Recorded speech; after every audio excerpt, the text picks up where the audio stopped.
Hala geldim.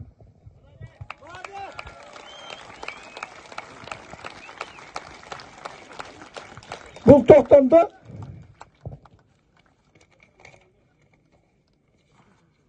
bu toxtamda 65 yıl kol koyulgan toxtamda значит отводить землю под строительство Кампирабадского водохранилища деп турат. Бұл тоқтамдың аты передать земли Узбекистана для строительства Кампирабадского деген сөз жоқ. Бұл жөніне отводить деген сөзді жерді бөліп қойғыла деген сөз. А передать деген сөз өткөріп бергіле деген сөз. Өткөріп бергіле деген сөз болмағандықтан бұл өзінен өзі біздің жер екенін көрсетіп тұрады. Мұны кімдер саудалашпасын, бұл тоқтамдың негізін іштешіміз керек. Бұл біріншісі. Екіншісі, біздің ушундай bir келечекте ушундай чатакка түшкелерибизди билген экен. 75-жылы биздин өкмөттүн башчысы Ахматбек Сүттүбаев Сүйүнбаев деген эсиңиздерде бардыр, биздин кош эмесинде дагы обком бир секретарь иштеп кеткен абдан кыргыздын мыкты чыганынын бири. Ушу кийин кыргыз менен өзбектин ортосундагы жер талаш болуп калбасын деп 75-жылы 74-номер менен 20 февралда тап-аттак жазып кеткен. Ввиду невыполнения, ал жерде баары орысша жазылсын, орысша окуп коеюн, чтобы силерге түшүнүктүү болсун. Ввиду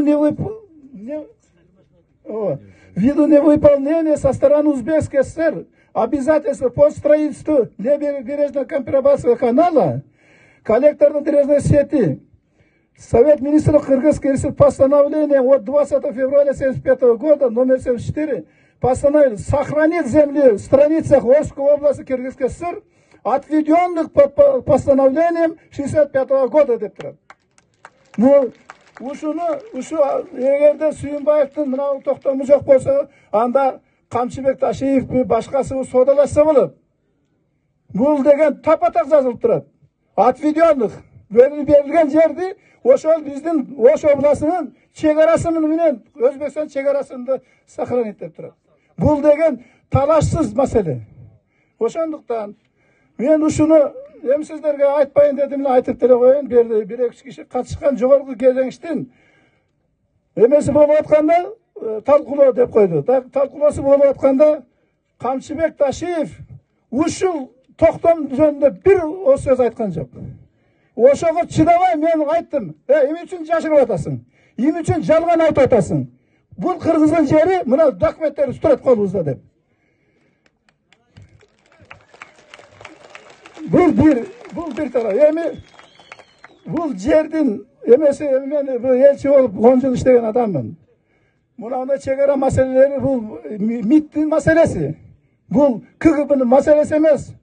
Чегарашынын маселе чегараны бекемдөө.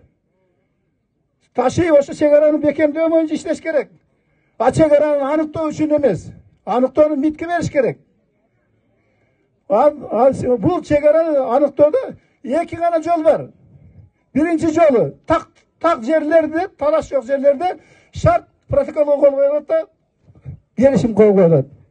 Ал эми талаш жерлерде эл аралык эме боюнча, практика боюнча талаш жерлерде компромисс табылат. Компромисске барат. Кыргызстан менен Өзбекстандын талаш жерлери бар.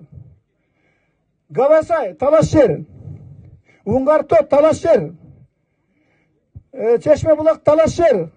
Ушундай жерлерибиз бар. Ошону компромисске барыш керек. А компромисс деген эмне? Бул баягы талкуулап отуруп, кайсы бир пайыз жерди биз алышыбыз керек, кайсы бир пайыз жерди биз коңшуларга беришибиз керек. Эми Кемпирабад эч талашсыз болуп атса, Таши ушу Кемпирабадты талаштуу жерге аралаштырып атат. Талаштуу жерге апарып, ошол жерден биз талаштуу жерден 90% алып атабыз. Биз уттук дейт. Каяктан утат? Ал талаштуу жер деген эмне деген сөз? Гавасайды карасаңар алабаканы. Анын документтерин ала келдим. Берип кетем балдарга. Арне Кыргыздын картасында турат, Өзбекстандын картасында турат. Анын эме таржыманы убактан албайын, так?